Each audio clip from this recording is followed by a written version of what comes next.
n'est pas légal sur la terre, donc il ne peut pas imposer sa volonté. L'homme le limite. Il ne peut rien faire sans passer par l'homme. C'est à l'homme parce qu'on a vu qu'à la Genèse, il avait donné le pouvoir à l'homme de dominer. Et maintenant, comme il est fidèle à sa parole, il ne peut plus reprendre ce pouvoir-là. Raison pour laquelle il cherche des hommes selon son cœur qui feront sa volonté. On a vu dans le texte d'appui Luc 1, verset 38, on a vu l'histoire de Marie. On a vu que Marie dit au Seigneur, lorsque on l'appelle, elle dit, je suis la servante du Seigneur, que ta parole s'accomplisse pour moi. On a vu que dit oui on a vu l'histoire de Marie dans le sens où le fait qu'elle ait dit oui aux promesses de Dieu, ça a entraîné un prix à payer.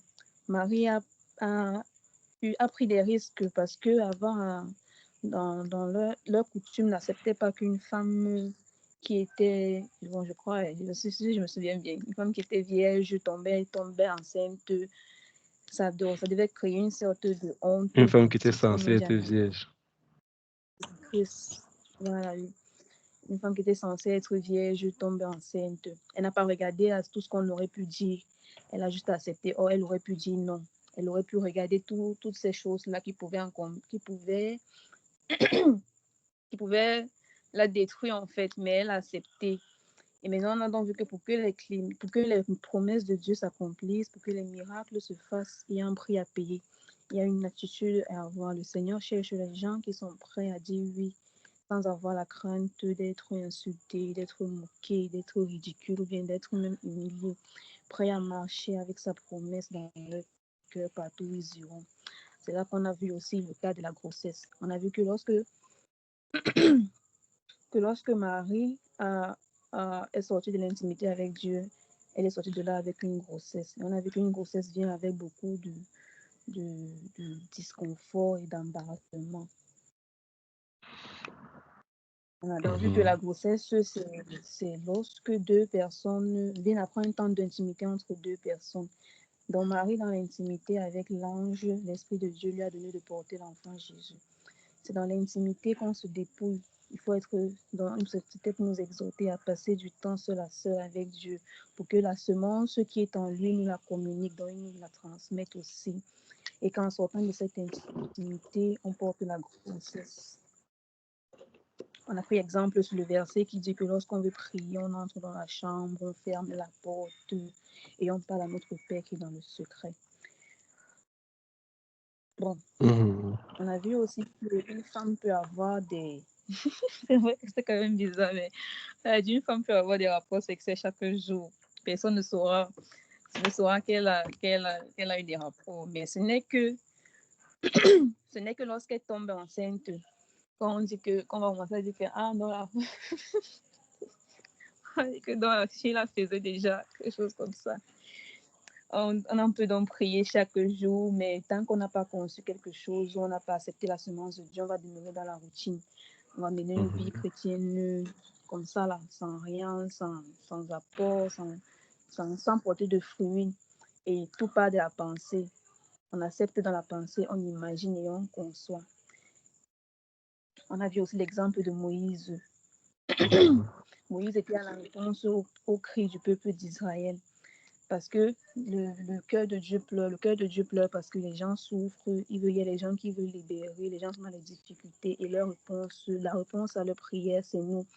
Mais nous sommes plus préoccupés par nos soucis, nous sommes plus préoccupés par nos difficultés. Nous devons donc accepter la volonté de Dieu pour notre vie comme Marie l'a fait. Souvent, on reçoit des grossesses, les paroles de Dieu pour nos vies, mais à cause de l'environnement, de nos soucis, on a peur de se sacrifier, on n'arrive pas à attendre. Et il y a donc des grossesses qu'on a déjà beaucoup avortées. Qu'on fasse des choses pour Dieu, qu'on ne le fasse pas, ça ne change rien à la nature de Dieu. Mais lui, ce qu'il veut, c'est qu'il veut tellement voir de merveilleuses choses s'accomplir et il veut que ça se fasse au travers de nous. Mais comme on n'arrive pas parce qu'on veut satisfaire plus nos besoins. On ne regarde pas aux besoins des autres. On ne regarde pas à ces gens qui ont besoin de Jésus, à ces gens qui ont besoin de Dieu. Le cœur de Dieu est tellement brisé parce que les plans pour nos vies, nous les avortons chaque jour. Les gens ne sont plus encouragés, les gens sont dans les ténèbres, mais nous préférons garder notre zone, on appelle ça quoi? Notre zone de confort. On veut garder nos relations. Marie a donc pris la peine d'être rejetée par sa famille, son propre fiancé aussi. Combien de fois nous retenons que Dieu nous a appelés, nous a convaincus par rapport à quelque chose, mais nous ne sommes pas arrivés jusqu'au bout. Il a donc besoin que nous prions, que nous l'aimons, que nous témoignons aux autres, que nous acceptons sa volonté. Parfois, on a aussi vu que parfois, il ne fait pas connaître sa volonté parce qu'il sait déjà qu'on ne la fera pas.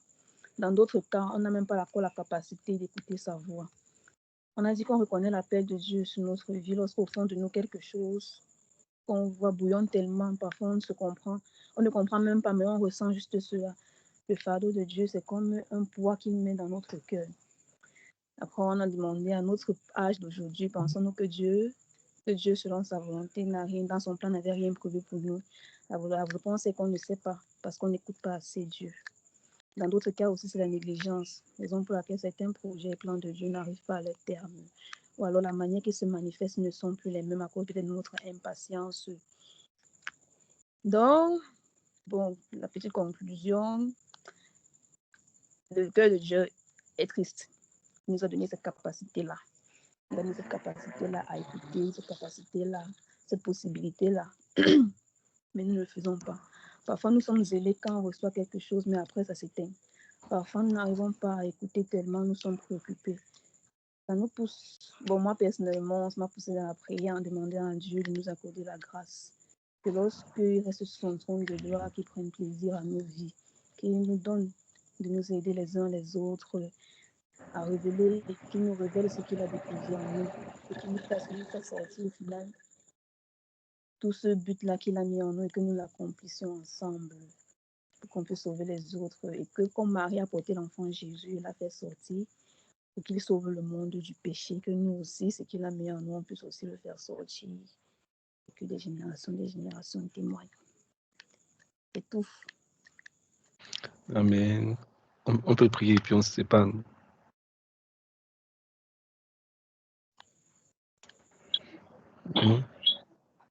Emma séduit par son discours. C'est-à-dire, on peut prier, puis on peut prier, c'est on dit Amen, et puis c'est bon pour ce soir. Oui, son résumé était nickel. Gloire à Dieu pour sa vie.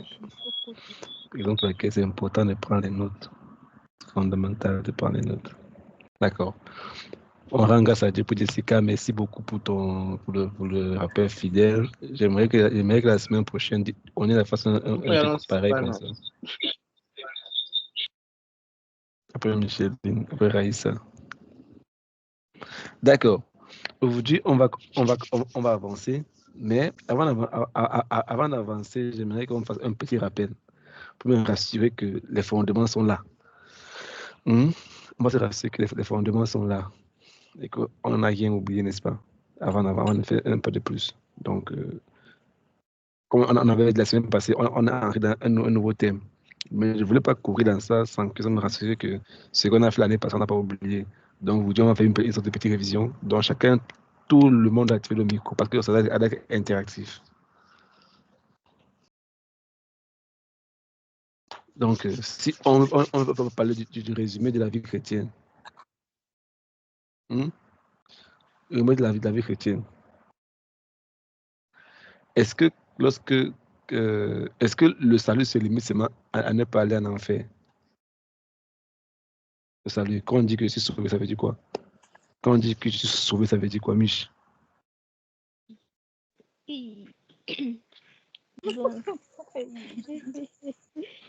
Bon, moi je dirais que le salut ne se limite pas à ne pas aller en enfer en fait. Parce que c'est vrai, l'on est sauvé, c'est vrai, Dieu ne veut pas qu'on aille en enfer, mais aussi, lorsque nous sommes sauvés, c'est pour un but aussi.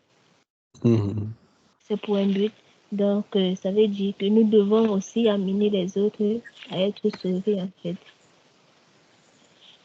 Nous devons Justement. aussi amener les autres. Justement. Donc, ça veut dire que Dieu a un plus grand projet pour ma vie que c'est un peu fait que j'ai réussi, je dis que quand Seigneur est sauveur, c'est tout. Non. Dieu a un plus grand projet que ça, n'est-ce pas? Exactement. Parce qu'on a vu l'année passée, n'est-ce pas? On a dit que ce n'est que le commencement, n'est-ce pas? L'année Être passée, sauvé, c'est c'est le l'introduction. début. Voilà, c'est le début de la vie qui commence à marcher, n'est-ce pas? Donc, on a dit que Dieu a un plus grand, en anglais, du purpose, un plus grand désir, une plus grande volonté, il y a un plus grand accomplissement. Il y a la plus grande chose pour toi en dehors du salut. Le salut n'est que le commencement, n'est que l'introduction des choses qui a prévues pour ta vie, n'est-ce pas? Parce qu'on voit dans Jean 10, verset 10, n'est-ce pas? Jean 10, 10. Tu as trouvé tout pour nous rapidement, Jean 10, verset 10.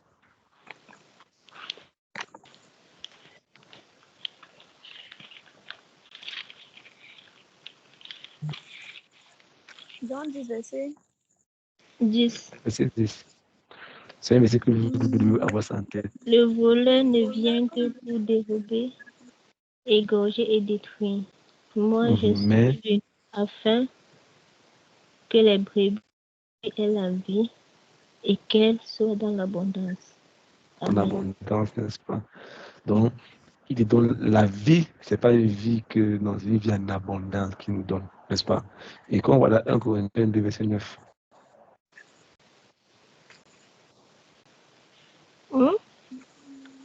1 Corinthiens 2, 9.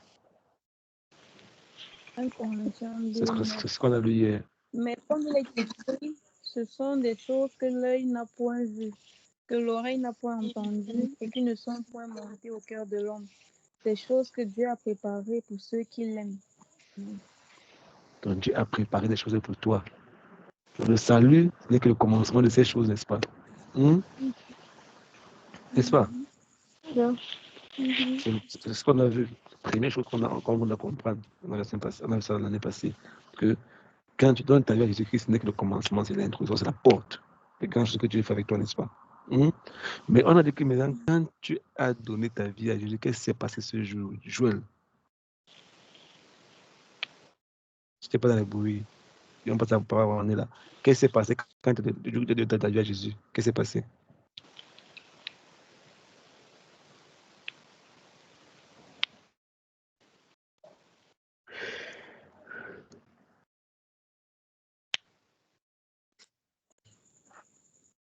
On n'a pas le micro. Corinne peut ouvrir son micro. Ni Joël. Ok, David. Maintenant, tu dit que tu peux reprendre.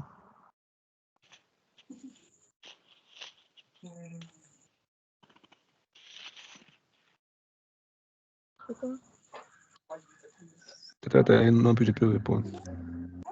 C'est quoi?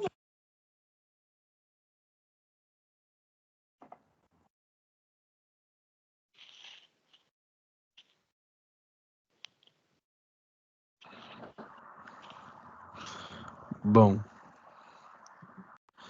Personne ne peut répondre. Alors. Tout le monde a bloqué le micro.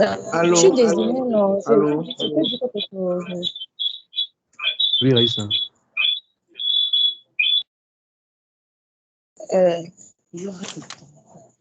Le jour où... Bon, la question, c'est qu'est-ce qui s'est passé le jour où tu as donné ta vie à Jésus? C'est ça, non? Oui. Comme élément de réponse, je peux dire que le jour où quelqu'un donne sa vie à Jésus, il naît de nouveau. Il reçoit l'Esprit Saint, en fait. Il reçoit l'Esprit Saint qui vit désormais en lui. Justement, c'est ce qui disait, mais pourquoi il doit recevoir l'Esprit Saint? Pourquoi il doit recevoir l'Esprit Saint? Pourquoi le Dieu donne l'Esprit Saint? Pourquoi Dieu donne l'Esprit Saint ce jour? Pourquoi on répond ça? Pourquoi Dieu donne l'Esprit Saint ce jour? On va oublier. Pour que l'Esprit Saint le guide, en fait. Pour que l'Esprit Saint le fortifie dans sa nouvelle vie. On va dire ça comment? Pourquoi donne l'Esprit Saint? Donne-moi une réponse de quelqu'un qui suit une école. Quelqu'un qui a su prendre une formation. Ça, c'est une question que tu vas faire un chrétien vulgaire, il va te dire que parce que il te répond ça comme ça. Mais toi, tu suis une formation, tu suis une école, tu dois savoir qu'est-ce qui se passe. Pour répondre à cette question, pour bien répondre à ça, tu dois commencer à développer d'abord l'homme. Développer l'homme. L'homme, on a dit que pourquoi il fallait qu'il reçoive pourquoi il fallait que l'homme reçoive le Saint-Esprit. Parce qu'il faut comprendre pourquoi il fallait que l'Esprit vienne. L'homme est en 3 parties, n'est-ce pas? Qu'est-ce qu'un homme? Qui peut définir un homme? Qui peut définir un homme? Ça définit un homme. C'est quoi un homme? Il est 14. L'homme est un esprit qui vit dans un corps et qui possède une âme. Bonne réponse. C'est la définition d'un homme. Un esprit qui vit dans un corps qui possède une âme. C'est ça l'homme. Maintenant, on a dit que au départ, quand l'homme était dans le jardin d'Éden, son esprit, c'est l'esprit que Dieu avait soufflé en lui, n'est-ce pas? Et ça. Comment Dieu revoit quelqu'un? Il est 22h15. Pourquoi il fallait que le Saint-Esprit vienne sur nous? Pourquoi l'Esprit de Dieu habite en nous? C'est ça qu'il faut comprendre. Mais quand tu ne comprends pas ça, tu ne peux pas comprendre 22h15. sa personne. Tu ne comprends pas sa personne et tu ne peux pas donner le respect qu'il doit à l'Esprit. C'est-à-dire que quand Dieu a créé l'homme, la Bible dit que Dieu a soufflé à l'intérieur de l'homme, n'est-ce pas? Il a mis son esprit en l'homme, n'est-ce pas? Et l'esprit était en permanence avec lui. Ça faisait en sorte qu'il se sentait homme. Ça faisait qu'il pouvait communiquer avec Dieu. Il était tout dans la présence de Dieu. Il y avait ce manteau de Dieu sur lui. Maintenant, quand l'homme a péché, qu'est-ce qui s'est passé? C'est quoi? Qu'est-ce qui s'est passé quand l'homme a péché? Quand l'homme a péché, il y a eu un voile entre Dieu et l'homme. Bref, il y a eu une brèche qui s'est créée. Justement, mais qu'est-ce qu'il a perdu? Qu'est-ce qu'il a perdu? Il a perdu cette connexion-là avec Dieu. Il a perdu l'esprit. Justement, il a perdu cette connexion, cette communion avec Dieu. Ouvrez les micros, ouvrez les micros, s'il vous plaît. My goodness. Alors, de mon côté, c'est compliqué. Chaque fois que je vais devoir parler, je vais ouvrir.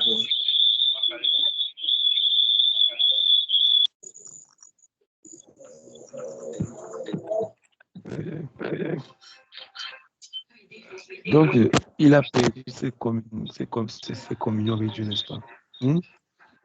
Et c'était ça son plus grand privilège qu'il a perdu. Maintenant, on dit que l'homme est corps, âme, esprit, n'est-ce pas? Je partage l'image pour se voir. On l'a déjà vu, mais il y a ce qu'à vous Même si tu avais l'eau chaude.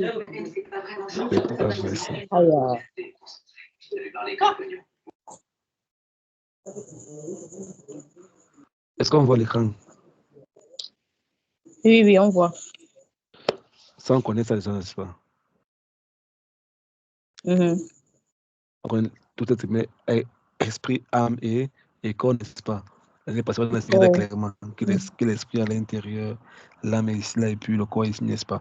On en a dit que la transition entre le corps et l'esprit, c'est l'âme. On a vu l'âme, on a détaillé en profondeur. Ceux qui n'ont pas regardé, allez voir les vidéos sur YouTube. On a détaillé l'âme, on a vu l'âme, on a vu la chair, on a vu tout ça, les liens, on a vu les comportements, on a vu les blessures, on a vu les pensées, on a vu la pensée de Dieu, on a expliqué tout ça l'année passée en profondeur. Nous devons faire un rappel pour entrer dans un autre thème. On a dit l'esprit maintenant, c'est la partie de l'homme qui est conscient de Dieu, n'est-ce pas? Oui. L'esprit de l'homme, c'est la partie de l'homme qui est en contact avec le monde spirituel. C'est-à-dire que nous, en tant que chrétiens, on est connecté à Dieu. Maintenant, les gars peut-être connecté à diable et tout ça. Souvent, quand tu vois quelqu'un dort, il sort de son corps, son esprit sort, il voyage. L'esprit de l'homme, c'est la partie de l'homme qui est connecté avec le monde spirituel. L'âme de l'homme est la partie de l'homme qui est quoi? Il est connecté à ses souvenirs. Oui, souvenirs, c'est une partie. Mais c'est la partie de l'homme qui est connectée à sa personnalité, sa pensée, ses émotions. Sa personnalité, ses émotions, sa compréhension, son désir, sa volonté. C'est dans l'âme, non? C'est ce qu'on a dit, n'est-ce pas? Oui. C'est-à-dire que si on dit que la fille, si est gentille, on ne décrit pas ton esprit, on ne décrit pas ta face ou tes joues, on décrit ton âme. Mhm. Tu comprends? La fille, c'est une très belle fille. Elle est posée, elle est gentille, elle est calme, tout ça. On décrit quoi? On ne décrit pas tes longs cheveux ou bien tes boucles d'oreilles. On décrit ton âme qui est à l'intérieur. Parce que c'est ça qui a ta personnalité. Il y a ta compréhension. Là, il y a tes émotions. Là, il y a tes pensées. Il y a ton désir. Il y a ta compréhension. Tout ça est dans ton âme. Maintenant, le corps de l'homme est la partie de l'homme qui est en contact avec quoi? Avec le monde extérieur. C'est ça, Corinne. Le monde extérieur, il interagit. C'est-à-dire que si moi, je vais prendre ce téléphone, ce n'est pas mon âme ni mon esprit, je prends avec contact. Contact avec le monde est extérieur, n'est-ce pas? Donc, tout le royaume animal a été créé par Dieu, mais Dieu a limité ça. Mais Dieu a mis son esprit en l'homme. L'homme n'est pas un animal, est supérieur aux animaux. Donc Dieu a mis son esprit en l'homme. Il a mis son esprit en aucun animal, mais il a mis son esprit en l'homme, n'est-ce pas? Et on a vu que le problème a commencé avec Adam et Ève, quand ils ont désobéi à la loi de Dieu. Ils ont désobéi à la loi de Dieu, et le problème a commencé. Ils ont pris la confiance qu'ils avaient avec Dieu, n'est-ce pas? Oui. N'est-ce pas? Parce que en mangeant le fruit, ils n'ont pas mangé parce qu'ils voulaient manger le fruit. Ils ont mangé le fruit. S'ils avaient mangé le fruit par eux-mêmes, ça devait être moins grave. C'est ça, n'est-ce pas? S'ils avaient mangé ça par une propre initiative, ça devait être moins grave. Mais c'est parce qu'ils ont écouté le serpent. C'est ce que Dieu a dit à la fin. Parce que tu as écouté la femme. Parce qu'elle a écouté le serpent. Donc, parce qu'ils ont écouté une autre voix, c'est ce qu'on a vu en haut, comme j'ai déjà dit, le voleur ne vient que pour voler, détruire, n'est-ce pas? Ils veulent comment? Par une voix. Ils ont écouté une autre voix, ils ont obéi à une autre voix. La Bible dit dans le Romain que celui qui obéit à quelqu'un se met esclave d'une personne, n'est-ce pas? Si tu es esclave à celui à qui tu obéis, c'est que quand je fais partie, je dis toujours à mes soeurs, mariez-vous bien, cherchez les bons frères. Et quand tu es marié, là, tu vas te mettre sous la personne.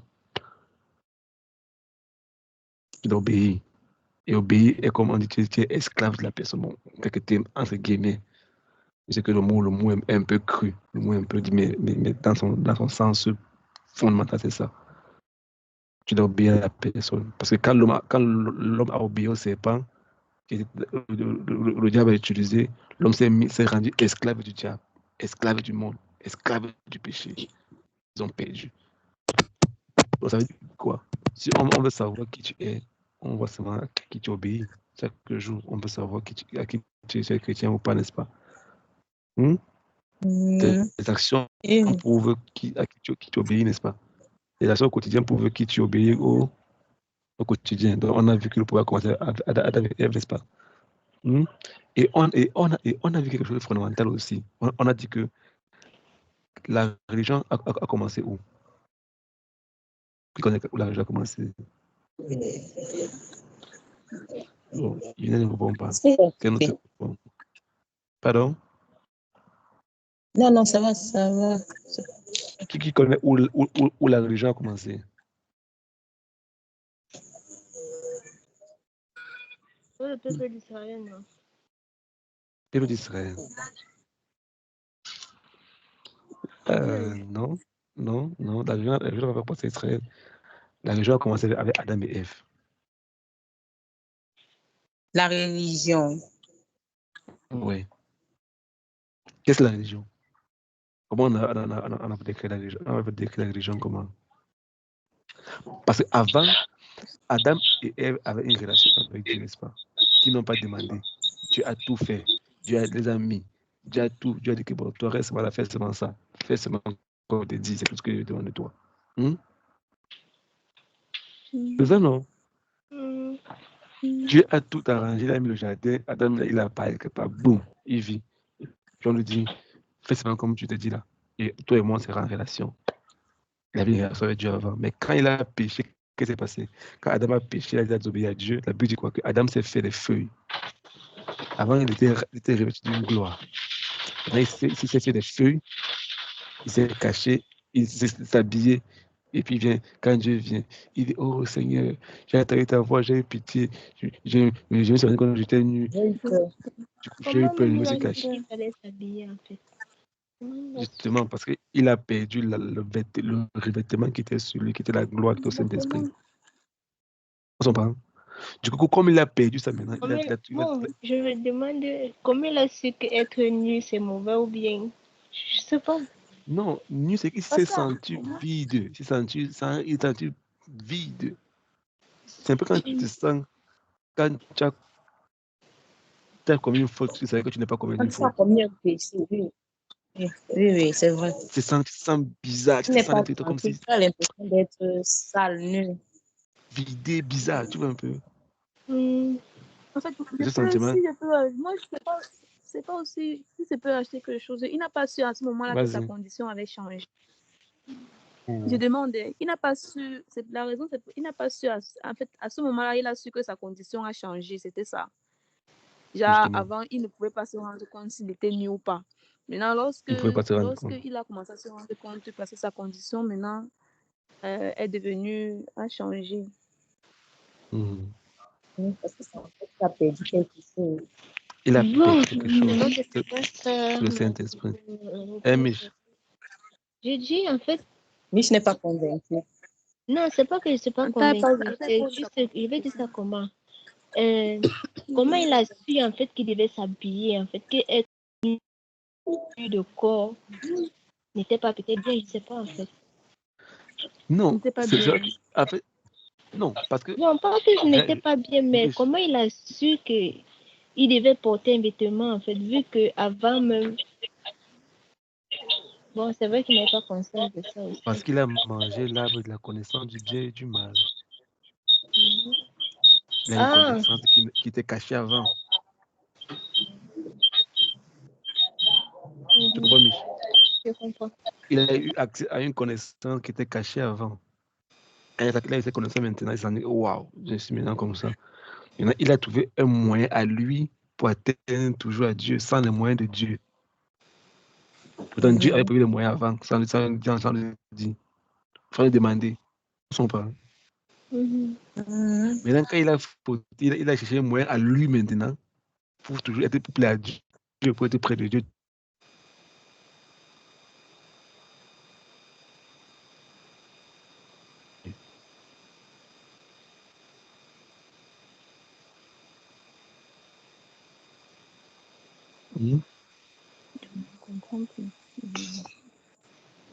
On est ensemble.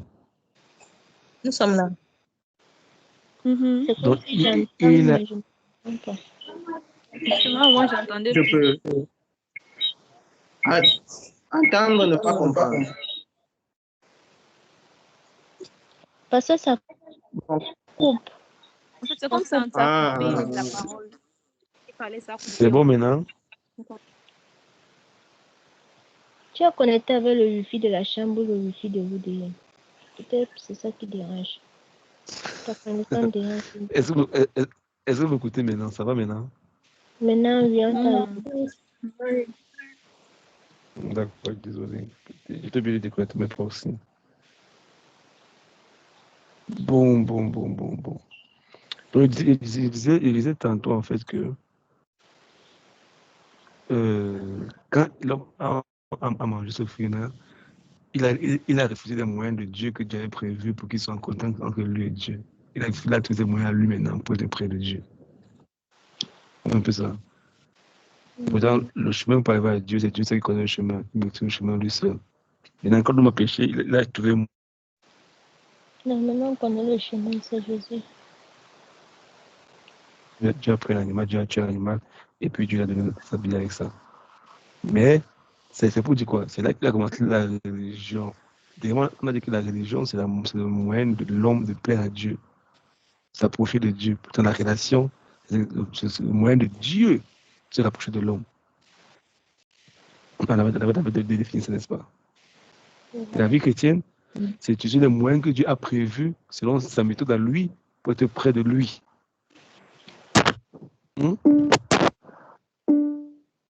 Il est 22h29. C'est utiliser les moyens que Mais il est 22h là, ça c'est utiliser les moyens que Dieu a prévus. C'est utiliser les moyens que Dieu a prévus, lui, pour être en relation avec lui selon sa méthode à lui. Maintenant, c'est quand tu es dans le péché que tu es obligé maintenant d'utiliser une méthode à toi. C'est la religion. Les offrandes, de venir chanter, danser. Ça fait pas. Dieu veut une relation, un cœur à cœur. C'est clair, n'est-ce pas? C'est une révision. Vous savez qu'on a dit ça bien.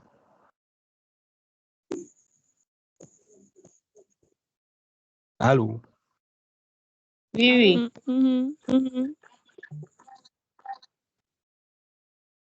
Allô? Oui, nous sommes là. Je suis là. C'est bon. C'est mon frère qui dérange juste la vôtre. Je comprends rien. Comme si le réseau est mauvais. C'est pas si le réseau qui dérange aujourd'hui ou bien c'est ça change déjà. C'est pas comme d'habitude, quoi. Ok.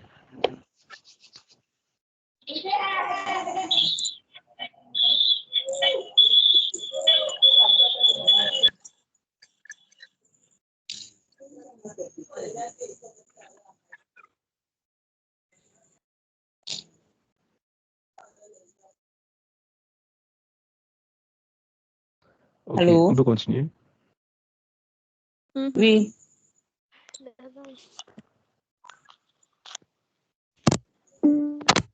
On peut continuer. Il est 22h31. Ouais, Micha, reste là. Non, c'est vrai. Donc, je disais tantôt.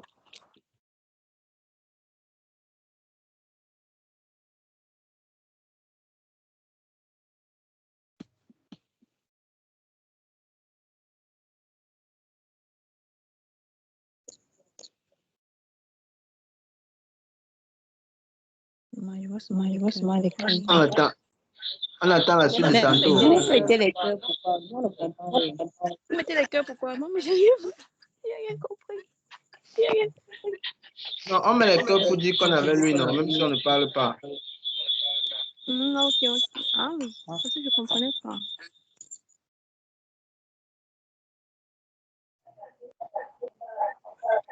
Maintenant, lui, de son côté, il est en train de parler, ça arrête.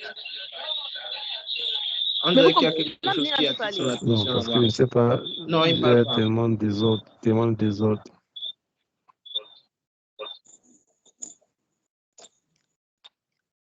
Le réseau qui n'est pas bon.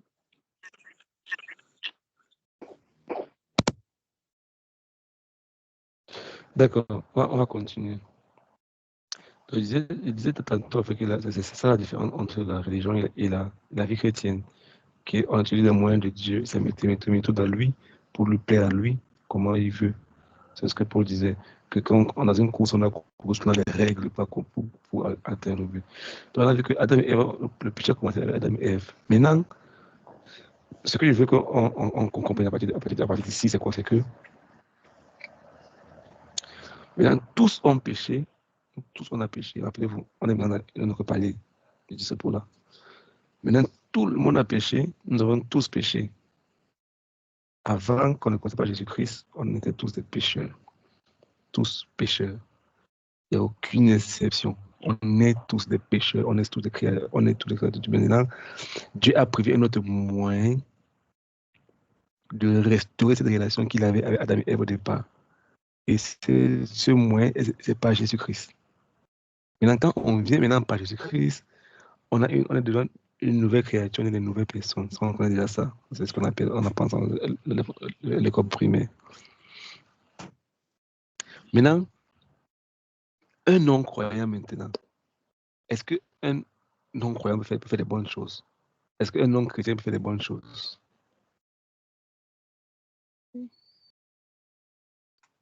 Vu qu'il a dit qu'on est tous des péchés, mais est-ce qu'un païen peut faire des bonnes choses. Oui. Il peut faire des bonnes choses, mais c'est pas ça qui garantit Qui dit oui? qu'il est enfant de Dieu. Je dis Ou bien oui. qu'il est Moi, je dis oui. parfait.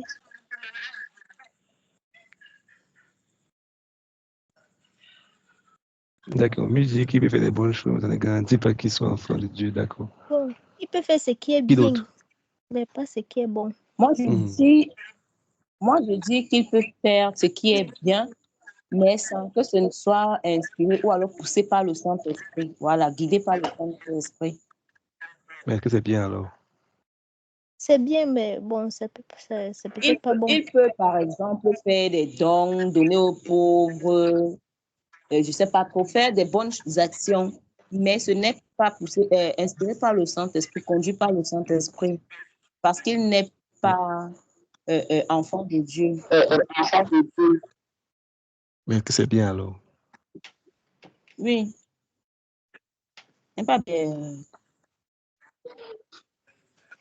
Moi, t'as dit au fond. Vas-y, je Mich. peux dire, ce qui fait bien, c'est bien. Il n'y a que Dieu seul qui a fait quelque chose et qui a dit que c'était bon. Un mauvais arbre ne peut pas produire de bons fruits. Ça veut dire que s'il produit des fruits bons, c'est parce qu'au fond, il y a quelque chose de bon. Mais maintenant, il y a des personnes, un peu comme dans la Bible, il y avait Corneille, il ne connaissait pas Dieu, mais c'était quelqu'un de bon. Il y a Tabitha, un autre exemple, c'était quelqu'un de bien, mais qui ne connaissait pas Dieu. Donc, c'est vrai que c'est intriguant. Mais pour moi, je crois vraiment pas que tu peux être méchant et être bon en même temps. Ce n'est pas possible. Donc, je me dis que ça peut être que tu n'as pas encore eu la possibilité de connaître Dieu. Mais qu'au fond, tu es un bon fond. Moi, je ne sais pas. D'accord. D'accord. Parfois, même la moralité Moi, te pousse à faire des choses bien, en fait. Ok. Ok. Mais est-ce que tout ce que un païen fait est mauvais? C'est-à-dire que c'est mauvais, c'est méchant. Alors, Est-ce que tout ce que les païens font Je peux donner mon avis. Je peux donner mon avis. La Bible dit que Vas-y, Yomo. si vous saluez seulement vos frères, quelle récompense vous donnera-t-on? Les païens en font de même. Saluer son frère. Alors là, Jésus prend l'exemple de saluer.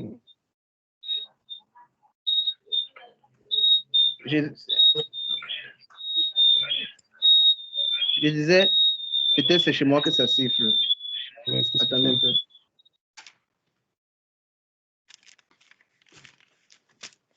Attends.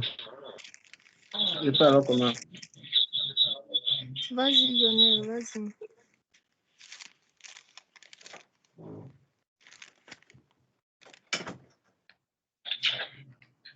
Bon, je disais, en ce moment-là, la Bible présente saluer son prochain ou alors faire quelque chose à son prochain comme quelque chose de bien. Et on dit que les païens en font le même.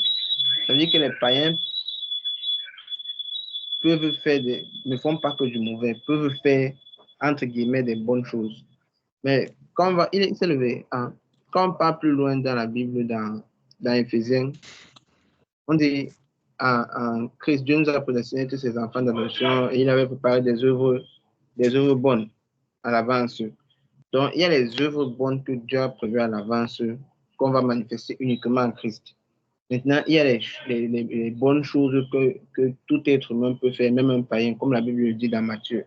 Dans Matthieu, je crois, 7 ou 8. Ça, c'est mon avis par rapport à la chose. Justement. Un peu comme, si pour compléter, s'il te plaît, un peu comme quand la Bible parle du fruit de l'esprit. Ce n'est que le chrétien qui a le Saint-Esprit qui peut produire le fruit de l'esprit. Mais par contre, tout homme peut produire des fruits. Donc, des fruits avec S. Je crois qu'on avait vu ça même dans les cours du début. Des fruits avec S, tout le monde peut les produire. Ils peuvent être moyennement bons, un peu bons, mais par contre, le fruit de l'esprit, qui n'est que l'enfant de Dieu et le Saint-Esprit, peut le produire. qui peut le produire. Merci. Justement. Donc, c'est pas tout ce que les païens font qui est mauvais, n'est-ce pas? Maintenant, il faut bien comprendre maintenant. Maintenant, c'est bon maintenant selon quelle perspective? Ça peut être bon selon nous, n'est-ce pas? Maintenant, selon la perspective de Dieu, c'est autre chose. Parce que Dieu n'agrée que ce qu'il inspire. Ce que Dieu n'a pas inspiré, il n'agrée pas. Ce qui n'est pas avec Dieu, Dieu n'agrée pas. Ce qui ne fait pas le fait Dieu, Dieu n'agrée pas. Donc, ça peut être bon selon la perspective humaine, selon la perspective des hommes, mais selon la perspective divine, elle n'est pas bonne. On comprend.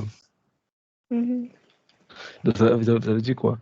Que tout ce qu'un homme va faire, rappelez-vous, on connaît ça très bien. Sans Dieu, c'est rien. Tu peux faire ci, tu peux faire ça, tu peux faire ça, tu peux faire ça. Ton travail, tes fruits, c'est bon, mais c'est pas éternel. Ça ne durera pas pour toujours et toujours. C'est pas éternel. On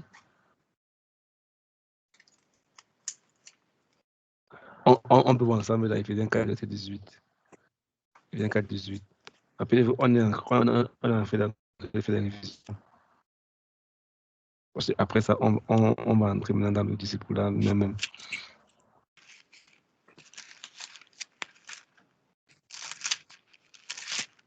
Éphésiens 4, verset 18. Ils ont l'intelligence obscurcie. Ils sont étrangers à la vie de Dieu à cause de l'ignorance qui est en eux, à cause de l'endurcissement de leur cœur. Amen. Oui, un peu ça, n'est-ce pas? Donc, ils ne peuvent vraiment pas faire un bien comme nous, on appelle à faire, n'est-ce pas? Ils ne peuvent pas parce qu'ils ont une intelligence, ils ont une compréhension obscure. Ils ne peuvent pas faire les bonnes choses constamment. Aujourd'hui peut être bon. Tu peux voir aujourd'hui il est bon ainsi, demain il est gentil, toi, après demain il vient faire autre chose, n'est-ce pas? On a vu ça. Quelqu'un est gentil avec toi, ou il découvre le travail, il est tout bon, après demain il vient te draguer, coucher avec toi, après il te balance pas des conneries. Donc ça dépend de la perspective dans laquelle tu vois. Ça peut être bon selon les hommes. Ça peut être bon selon les hommes, mais selon Dieu, c'est pas bon, n'est-ce pas? Donc on voit ça. On voit,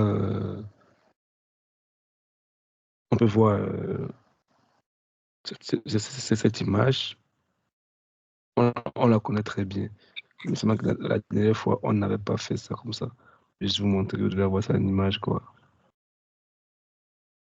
Est-ce que vous voyez l'image là?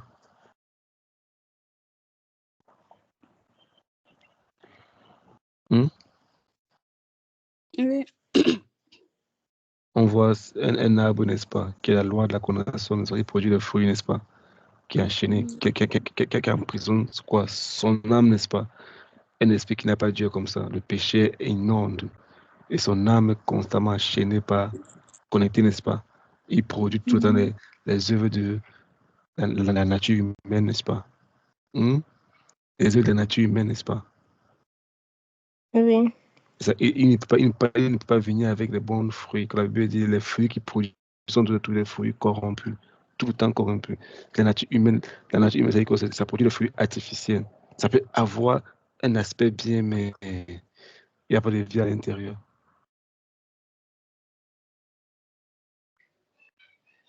On s'en parle. Ça peut avoir l'aspect bien, mais il n'y a pas la vie à l'intérieur. Qui se lève peut se nourrir d'un fruit artificiel constamment, il pense qu'il sera en santé. C'est un peu comme le figuier que Jésus avait séché là. Justement. Donc, en apparence, ça peut avoir une certaine vie, mais quand tu la consommes, il n'y a pas une vie à l'intérieur réellement. Ça veut dire quoi? Ça veut dire quoi? Tu vas voir, par exemple, qu'il y a des personnes que quand tu as rencontré, ta vie a changé rapidement puisque tout le temps que tu as peut-être passé avec tes parents, par exemple. On s'en prend un peu. On n'a pas compris, n'est-ce pas? Je répète encore.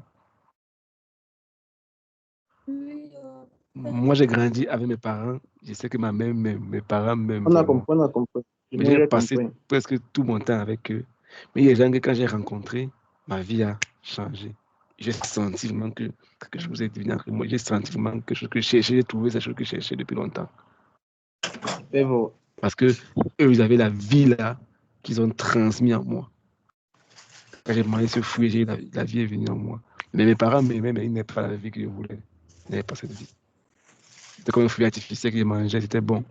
Et je l'aime. C'est mes parents, je les aime. Est-ce que tu comprends un peu? Donc, tu peux manger, mais la vie dont tu as besoin n'est pas à l'intérieur. Ils sont là pour te pécher. Ils vont te critiquer, ils vont t'insulter. Oh, la fille, tu es comme ça, tu es sale. Oh, tu vas te marier, tu es paresseux. Ils te lancent les pieds tout le temps, mais tu t'en fous, ça ne t'entend pas changer. Peut-être la chicote, oui, mais les paroles, là, vraiment. Donc, on a vu le salut. C'est ça que j'expliquais tout à l'heure, comme on disait tout à l'heure à Corinne, que le salut, c'est quoi? C'est quand Jésus-Christ met à la croix, Dieu nous donne la possibilité d'avoir le même esprit qu'Adam et Ève avaient au départ, avoir la personne qu'il avait et avoir la domination qu'il avait sur toutes les portions de ténèbres, sur toute la surface de la terre. Elle a pris la moto. Donc, quand il demande que pourquoi l'Esprit de Dieu vient à nous, il vient à nous pour nous redonner la domination qu'on avait. Il nous a redonné la domination qu'on avait perdue. Parce que ce n'est pas nous qui dominons, c'est lui qui est en nous qui domine au travers de nous. Et le salut n'est que le commencement de la vie chrétienne. Et la vie éternelle n'est pas un objet, c'est la vie de Dieu qui n'a pas de fin. C'est pas comment on dit ça. La vie éternelle, c'est pas la fin du parcours. Le commencement. La vie éternelle, ce n'est pas, comment on dit, non. La vie éternelle, c'est une vie qui va finir pour toujours. Et elle commence ici et puis elle va aller pour toujours et toujours. La vie éternelle. Mais l'homme, tout homme est éternel. N'oubliez pas, n'est-ce pas ça? Que tout homme est éternel, non? Mais tu passeras l'éternité où? Dans la vie ou dans la mort? Donc on dit que la seconde mort, il y a la mort ici, après il y a la seconde mort, où tu vas passer dans la mort, mais nous on ira dans la vie.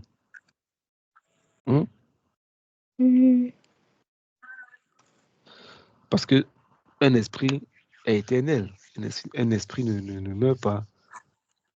Un esprit est éternel. Il passera dans l'éternité où? L'éternité où les démons, les anges sont tous quelque part. Donc, on a vu que le salut, c'est le commencement de ces choses-là. Et c'est une vie qui ne finit pas. Maintenant, le salut, la nouvelle naissance n'est que le premier pas. C'est la rapprocher de Dieu. Comme la naissance physique est le premier pas où l'homme entre une expérience dans le monde. Il grandit, il devient mature. Un chrétien est appelé aussi. Quand il entre dans la vie chrétienne, dans le royaume, il a grandi, devenu mature, n'est-ce pas? Et on a dit que quand tu as reçu le Saint-Esprit maintenant, l'Esprit de Dieu est venu en toi maintenant pour te libérer, pour te briser, pour te séparer, n'est-ce pas? De toute influence des ténèbres. Jésus t'a purifié du péché qu'Adam avait commis. Il a ôté, comme la Bible dit, quand Jean a dit que voici l'agneau de Dieu qui ôte quoi? Le péché, n'est-ce pas? Pas les péchés, n'est-ce pas? Oui. Jean a dit, voici l'agneau de Dieu qui ôte le péché du monde. Pas les péchés, non. C'est le péché que Adam a fait entrer là. Jésus vient le ôter du monde, n'est-ce pas? Il vient retirer ce péché du monde. Et quand il a ôté les péchés du monde, maintenant, le Saint-Esprit peut maintenant venir habiter en toute personne qui reçoit la vie de Jésus-Christ, parce que Jésus a ôté le péché.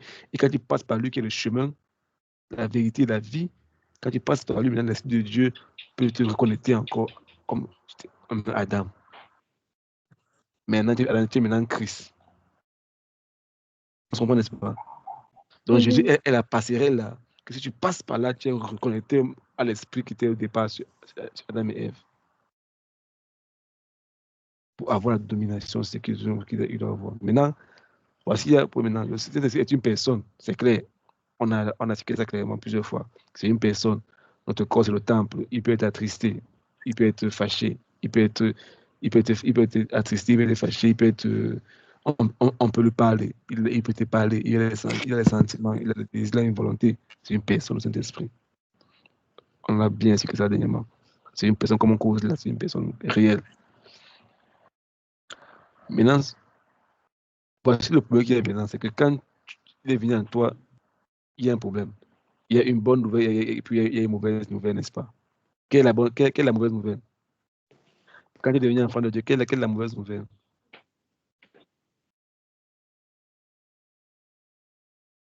Non, je ne connais pas.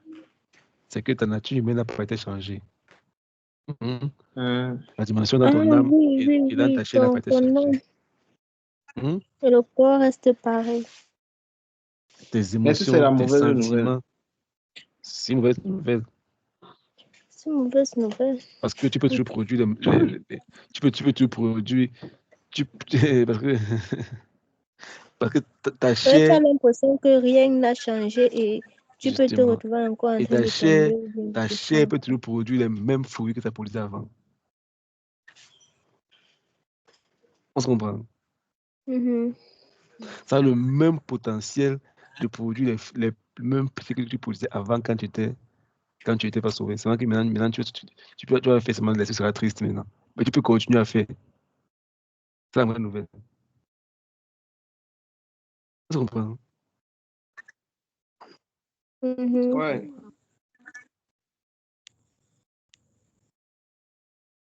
Maintenant, quelle est la bonne nouvelle? La bonne nouvelle, c'est que aussi mauvais que ça peut produire encore dans ta nature, aussi mauvais que ta nature était, aussi mauvais que ton caractère était, Dieu peut te donner une nouvelle nature par le Saint-Esprit. Donc, aussi mauvais que tu étais, tu peux devenir une nouvelle personne par le Saint-Esprit. C'est la bonne nouvelle. Même si que ta nature, c'est que ton corps peut produire les mêmes désirs, les mêmes caractères, les mêmes trucs. Mais la bonne nouvelle, c'est que Dieu peut, au-delà de tout ça, te devenir une nouvelle nature, selon sa volonté à lui. Vous comprenez ça? Oui, on Ça veut dire comprend quoi? ça. Ma nature humaine n'a pas été changée quand j'ai devenu un chrétien. Quelqu'un m'a dit un jour, pourquoi je suis devenu chrétien? Mais tu as envie de boire. Tu as envie d'avoir des rapports sexuels. Mais tu voulais quoi? Tu voulais que Dieu retisse en toi? Moi, tu vas être marié demain alors. Les mêmes désirs sont là, les mêmes pensées sont là. C'est ça le problème. Ma nature humaine n'a pas été changée quand je deviens chrétien. Mais cette même nature pécheresse humaine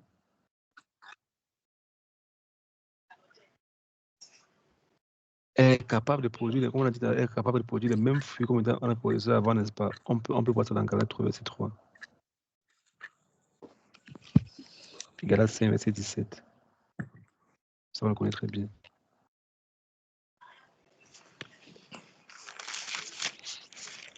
Galates 5, verset 17. On va atterrir rapidement, je ne vais pas vous traîner longtemps. Car la chair a des désirs contraires à ceux de l'esprit, et l'esprit en a de contraires à ceux de la chair. Ils sont opposés entre eux afin que vous ne fassiez point ce que vous voudriez. Amen. Donc, ils sont opposés, n'est-ce pas? Ils sont opposés l'un à l'autre. L'un a tel désir, l'autre a tel désir, ils sont opposés l'un à l'autre. Donc, la loi maintenant, voici le premier maintenant que nous, on avait avant. La loi nous exposait le caractère de la nature humaine. C'est ça que Paul disait dans Romains 3, verset 19 à 20. Paul dit qu'il connaît la loi, mais la loi va donner la connaissance du péché. Qu'est-ce que dit pour nous Romains 3, verset 19 à 20? Rappelez-vous, on est encore dans l'introduction pour comprendre où on est en train de partir. C'est important. Romains 3, 19 à 20. Or, nous savons que tout ce que dit la loi, elle le dit à ceux qui sont sous la loi, afin que notre bouche soit fermée et que tout le monde soit reconnu coupable devant Dieu. Car personne ne sera justifié devant lui par les œuvres de la loi, puisque c'est par la loi que vient la connaissance du péché. Amen. C'est pas la loi qui vient la connaissance du péché. C'est que si on veut vivre selon la loi, selon les lois, les principes, La loi, la Bible dit qu'on ne peut pas. On peut prendre quelle image pour prendre la loi? La loi est comme par exemple, tu es dans un désert, tu as soif, n'est-ce pas? Tu vois une mare d'eau. Et puis à côté de la mare d'eau, tu vois, il y a un plat qui dit cette eau est contaminée. C'est pas bon pour la santé. Tu fais comment? Tu vas pas boire. Tu bois pas.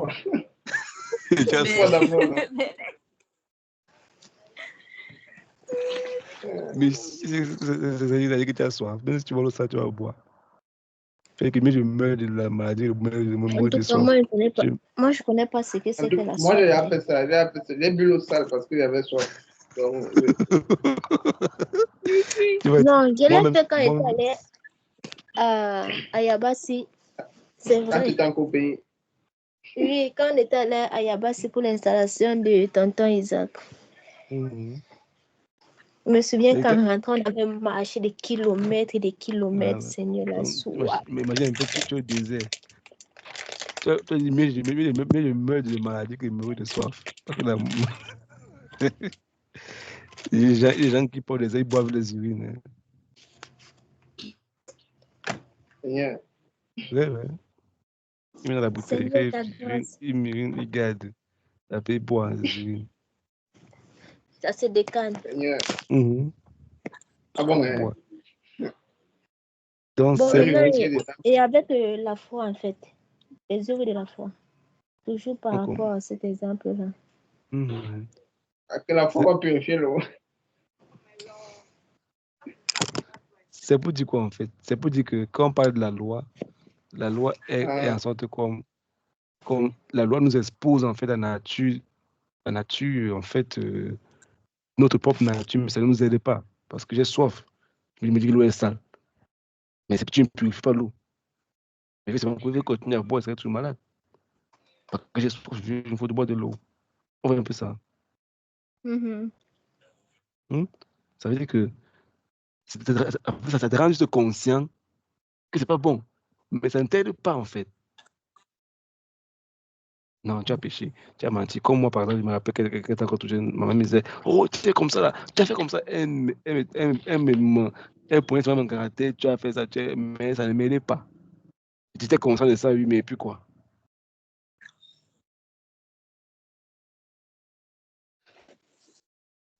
Donc la loi te donne la conscience de ça, mais ça ne t'aide pas à en sortir. Pourtant, Jésus est venu maintenant pour nous donner la vie.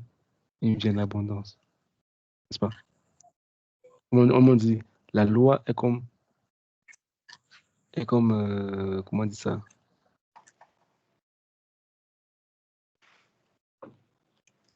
La nature humaine, en fait, est comme ça. Les gens qui nous entourent, mais ils veulent tout faire, mais ils ne peuvent pas nous aider. Parce qu'au moment où ils découvrent nos défauts, chacun prend la route. Maintenant, il y a une plus belle nouvelle. Il y a aussi une autre mauvaise nouvelle. C'est quoi la bonne nouvelle? La bonne nouvelle, c'est que le Saint-Esprit, maintenant, quand on donne notre vie à Jésus-Christ, il vient habiter en nous permanemment et il ne nous quitte plus jamais. C'est la meilleure nouvelle, n'est-ce pas? Il ne peut plus nous quitter. Bon, amen. Avant, avec Adam, il a pu partir, mais maintenant, il ne peut plus partir. La Bible dit dans Jean 14, verset 16. Jean 14, 16.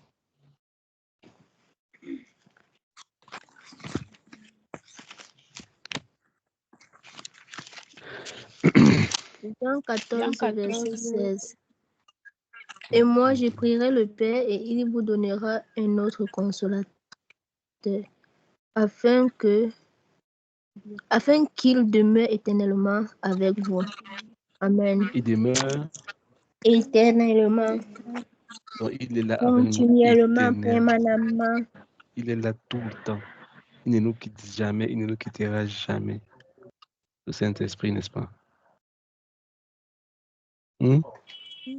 C'est clair, non? Ça, c'est la meilleure nouvelle. Ça, c'est la meilleure nouvelle. Maintenant, quelle est la mauvaise nouvelle? Veiller à ce qu'il... C'est quoi la bonne nouvelle maintenant? C'est que tu peux quand même aller en enfer. C'est que ta Tu nature peux quand même aller humaine, en enfer. c'est que ta nature humaine ne te quittera pas jusqu'à ce que ton corps physique meure.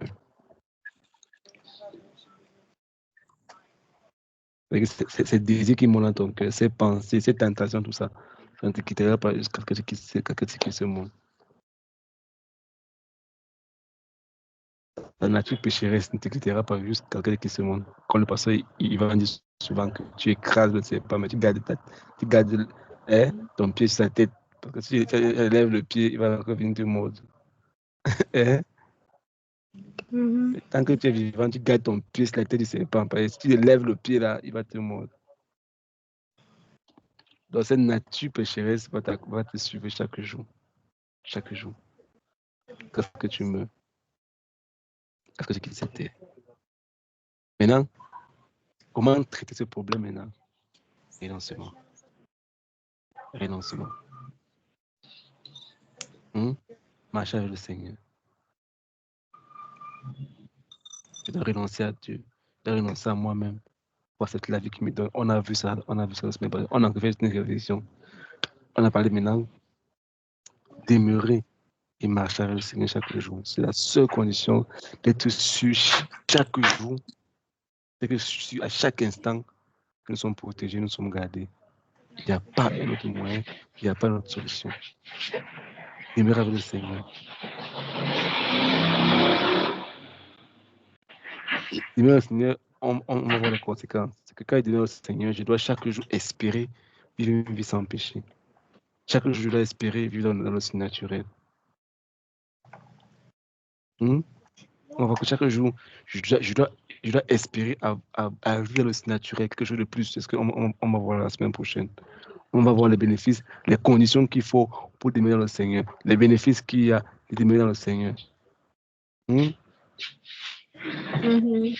Et on va voir la réconciliation, comment marcher avec l'Esprit de Dieu. Rappelez-vous, on a dit que, on a vu la semaine passée que Marie a accepté que la volonté de Dieu qui soit faite dans sa vie. Elle a pris un poids sur elle. Elle devait changer son manière de faire, changer. Elle a conçu quelque chose à l'intérieur d'elle. Et du coup, à cause de ça, il y a des choses qu'elle a compris qui a régulé sa façon de vivre. Donc, pourquoi aujourd'hui, si vous revenez en arrière, on fait ce rappel-là pour se rassurer qu'on accomplit les fondements. Parce que maintenant, quand Dieu nous amène à un autre palier, il faut se rassurer que dans ce palier, le diable est bon. Maintenant, pour comprendre maintenant l'étape dans laquelle on est en train de passer, maintenant pas dans le vrai discours là. C'est-à-dire que comment comprendre en fait, comment dire ça, les prédispositions de la nature humaine. On va entrer encore en profondeur maintenant pour comprendre ça. C'est dans ça maintenant qu'on va entrer directement dans la restauration de la personnalité. On va entrer dans l'étude de la relation d'aide. On va voir les blessures de l'âme et tout ça. Mais il fallait comprendre, il fallait qu'on revienne d'abord dans ça, dans le renoncement. On va voir le pardon en profondeur. On va voir le pardon, on va voir l'identité en Christ en profondeur. Et puis on va comprendre ça. Puis on va que c'est les deux âmes nécessaires, fondamentales pour gagner, pour sauver. Donc, aujourd'hui, on a fait un bref rappel des concepts fondamentaux. Et rappelez-vous, on va toujours venir là-bas. La vie chrétienne commence là, ça finit là-bas. Adam, Jésus, la croix, le ciel, la vie éternelle. C'est tout ce qu'on va faire, ça reste toujours dans ce cheminement-là. Donc, ce soir, on va s'arrêter ici. Ça va garder pour longtemps. Je ne sais pas, quelle question, quelque chose à ajouter. Donc maintenant, on entre dans la profondeur. Donc, ce qui manque, c'est comment on pour lui. Parce que maintenant, on va entrer dans la relation d'aide. Comment aider quelqu'un effectivement. Comment comprendre quelqu'un. Comment assister quelqu'un pratiquement. Pour ça, il faut comprendre l'esprit, l'âme et tout ça. On entre dans les choses maintenant compliquées.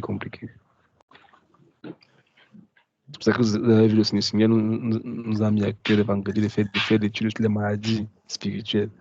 Mais quand il détecte ça, tu peux connaître au niveau comment ça affecte l'âme et puis tout ça. On va voir tout ça. Vous allez voir comment l'esprit et l'âme est lié tout le temps. D'accord. Incompréhension, ajout. Non, pour ma part, S'il y a- jusque-là, c'est s'il bon. y a pas, alors on va prier. Seigneur, merci pour ce moment que tu nous donnes de passer dans ta présence encore. Merci pour mon frère, merci pour ma soeur, pour le temps qu'il a consacré encore, Seigneur, à te donner. Tu nous as parlé encore ce soir, tu nous as enseigné encore, Seigneur. Je viens pour nous rappeler les choses que tu avais déjà mis à nous. Père, merci pour cette belle famille. Je te suis infiniment reconnaissant quand je vois là où tu nous as pris, ce que tu as déjà fait, et quand j'imagine ce que tu vas encore faire, Seigneur, je suis juste... Quand je vois ce que tu as fait chacun parmi nous, Seigneur, je suis juste enthousiaste. Que ton nom soit béni, que ton nom soit magnifique. Garde-nous, Seigneur, connectés à toi. Garde nos cœurs près de toi et conduis-nous chaque jour dans la vérité. Je plaide le sang de Jésus-Christ sur mon frère, sur ma soeur, sur chaque chose que nous allons faire, sur chaque action que nous allons prendre. Je plaide le sang de Jésus-Christ cette nuit, Seigneur. Seigneur, que ta grâce, que ta main nous accompagne, que le ciel demeure ouvert sur nous et que seul ta volonté soit faite dans nos vies. Au nom de Jésus-Christ. Amen. Amen. Amen. Amen. Voilà. On va dire qu'on se voit vendredi. Je vais vous encourager à être à la prière. On a prié tout à l'heure à 23h30 et le matin. Ceux qui peuvent se lever à 5h, connectez-vous pour la prière, c'est magnifique. C'est que Dieu a ouvert une nouvelle page. Il a ouvert, ouvert un nouveau chemin, une nouvelle page dans ce qu'ils appellent à faire. Et il faudrait que nous tous participent. Si tu peux, si ton téléphone sonne, décroche. Lève-toi, prie. L'intercession est importante. Dieu valorise tellement cette activité. Il a besoin de ta voix. Il a besoin de toi. Il a dit, est-ce que tu peux me poser ta bouche? Venelle, tu peux me poser ta bouche? Corinne, pardon. Tu peux me poser ta bouche? Je vais faire quelque chose à la vie quelqu'un. Donne-moi ta bouche seulement. Dis-moi ça va me faire, je vais faire. Ici, quand tu peux me poser ta bouche, c'est à 5h, c'est à 23h30. On va venir devant au Seigneur, puis on va crier. On va prier. Et quel est le but en fait? C'est qu'on soit une chaîne de prière. Si l'heure arrive, tu vois que quelqu'un n'a pas là, lance l'appel. Si tu es debout à cette heure, celui qui n'est pas là, toi, lance l'appel. Il ne faudrait pas qu'on brise la chaîne, que chaque jour on prie. Si tu es seul, prie seul. On s'en prend. Oui. Si l'heure arrive, tu vois qu'il y a personne, lance l'appel toi-même.